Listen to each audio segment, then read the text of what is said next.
Welcome back to the Yeet tutorials. In this tutorial, we take a closer look at the UI logic area and see how global functions and page-specific code are structured and displayed. In the UI logic area, we see the familiar top bar and sidebar of Yeet. On the left side, we have the Explorer, and in the center, the snippet editor. In the Explorer, we first find the global functions. These are functions that are available project-wide. Using the plus icon, we can create new folders. Inside these folders, we can create new functions and edit them directly in the editor. Folders can be expanded or collapsed to keep the structure clear. Below the global functions, we see the page-specific functions. It is important to note that only pages containing code are displayed here.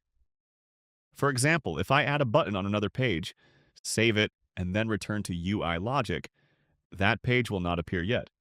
This is because no code exists on it. I now copy the code I previously created from button 12.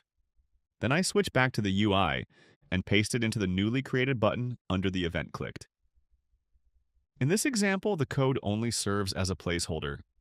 After saving, I return to the UI logic. Now we can see that the new page also appears in the Explorer.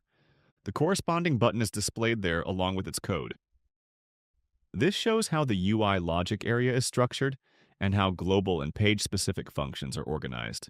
Even as your project grows, you can maintain a clear overview of your application logic.